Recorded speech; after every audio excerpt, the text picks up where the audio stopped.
नमस्कार, मैं विलास रुकड़े फिर स्वागत करता हूं आपका सुप्रीम पावर न्यूज पर एक नई खबर के साथ। चलिए शुरुआत करते हैं आज की नई खबर की।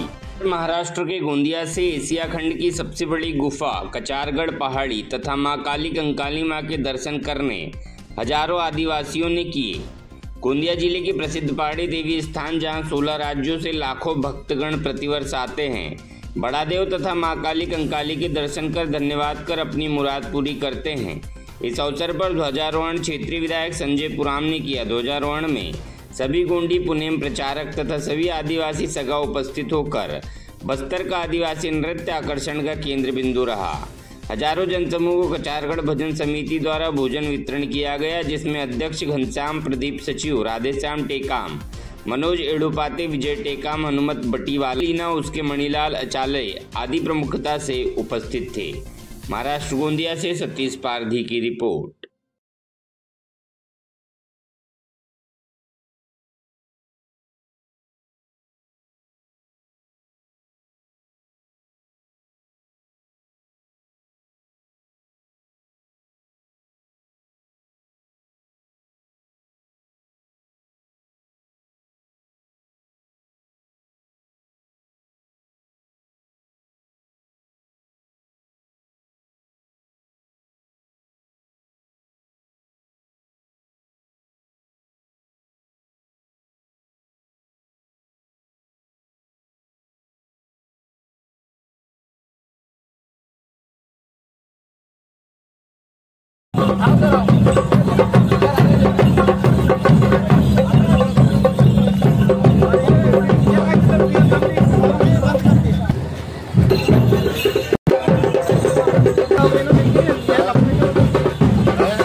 पारधी जी नमस्कार।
अरे करसार चालू रखो।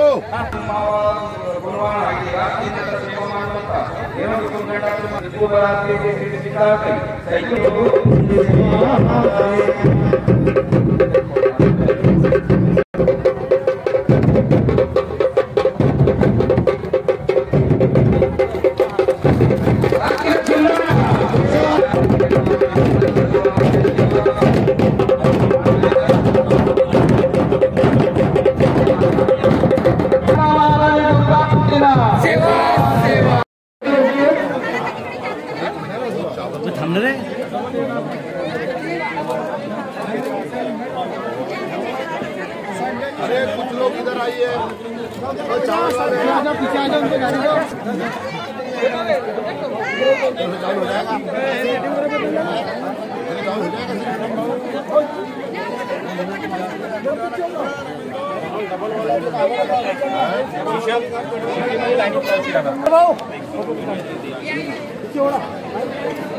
भाऊ दूसरे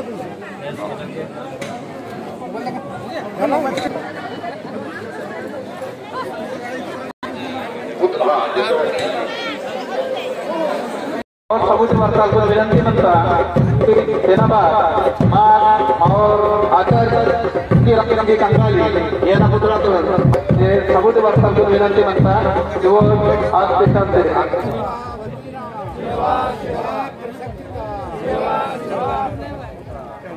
कथाकार आणि प्रवचनकार मक्कर्य ना पुतला तो माल्या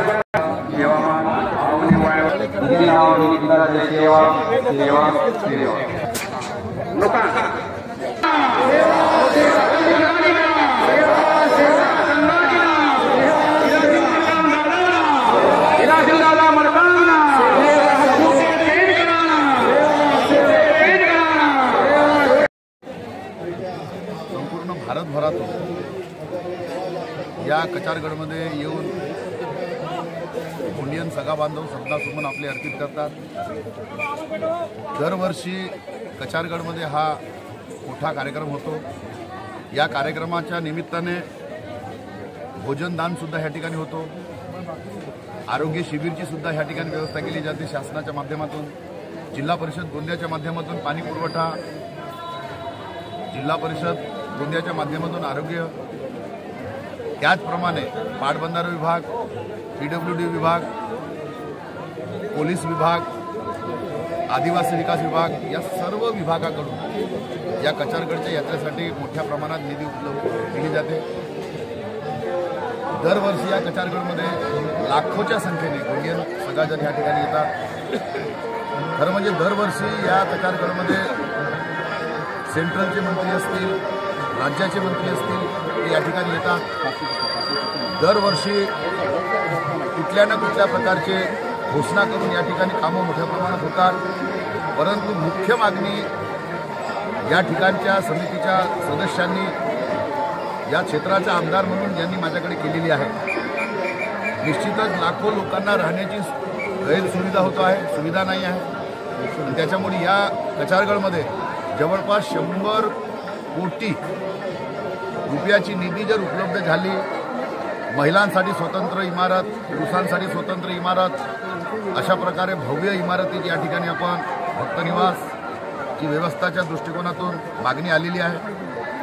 त्याचप्रमाणे देशातील 17 राज्याच्या वर गोंडी भाषा बोलणारे गोंडियन समाज मोठ्या प्रमाणात या भारतात वास्तव्यात आहे आणि त्याच्यामुळे त्या राज्यात गोंडी भाषेला राज्यभाषेचा दर्जा मिळावा, देशामध्ये राष्ट्रीय स्तरावर सुद्धा गोंडी भाषेला दर्जा मिळावा अशा प्रकारची मागणी केलेली आहे। निश्चितच महाराष्ट्र राज्याचे मुख्यमंत्री आदरणीय देवेंद्रजी फडणवीस साहेब, आमचे आदिवासी मंत्री आदरणीय अशोक उईके साहेब, या देशाचे पंतप्रधान माननीय नरेंद्र मोदी साहेब आणि आमच्या देशाच्या प्रथम आदिवासी महिला राष्ट्रपती द्रौपदी मुर्मूताई यांना आपण निवेदनाद्वारे सर्व प्रस्ताव कचारगडच्या माध्यमातून आम्ही शासनाकडे पाठवणार आहोत। निश्चितच जी सुविधा आतापर्यंत या कचारगडला लाभलेली नाही, भेटलेली नाही, ती या येणाऱ्या 5 वर्षाच्या काळामध्ये या क्षेत्राचे आमदार म्हणून प्रखरतेने आपण करण्याच्या पूर्णपणे नियोजन केलेलं आहे। निश्चितच आत्तापर्यंत जो प्रवास जर कचारगडचा जर तुम्ही पाहिलेला असाल, अनेकांनी याच्यावर टीका केली, टिप्पणी केली, प्रिंट मीडियाच्या माध्यमातून, इलेक्ट्रिक मीडियाच्या माध्यमातून अनेकदा आम्हाला त्याची जाणीवसुद्धा झाली की कचारगडमध्ये मोठे मोठे लोक येतात, आश्वासन देतात आणि विसरून जातात, दुर्लक्ष होते। पुन्हा आपण या जनतेला आपल्या समस्त TV चॅनलच्या माध्यमातून सांगू इच्छितो की 24 ते 19च्या दरम्यान कुठल्याच प्रकारे या कचारगडकडे दुर्लक्ष होणार नाही आहे। सातत्याने मी 4 दिवस जोपर्यंत यात्रा असते तोपर्यंत या ठिकाणी मी असतो आणि त्याच्यामुळे पोलीस प्रशासन असेल, जिल्हा प्रशासन असेल, बाकीच्या जो प्रशासन असेल, जे दिसते त्यांनी ते नोंद करून शासनाच्या निदर्शन आणून द्यावे. एक हटवून 3-2चा प्रस्ताव असेल, CCFकडे जर जाण्याची वेळ आली असेल, सेंट्रलकडे जर जाण्याची जरी वेळ आली तरी लाखो जे या ठिकाणी अन्य येतात, इंडियन सगळा बांधव येतात, यांना मोठ्या प्रमाणात राहण्याची सोयीसुविधा व्हावी या दृष्टिकोनातून आपण फॉरेस्ट विभागाला 50 हेक्टर जमीनसुद्धा मागणी करतो आहे. निश्चितच त्याचासुद्धा आपण पाठपुरावा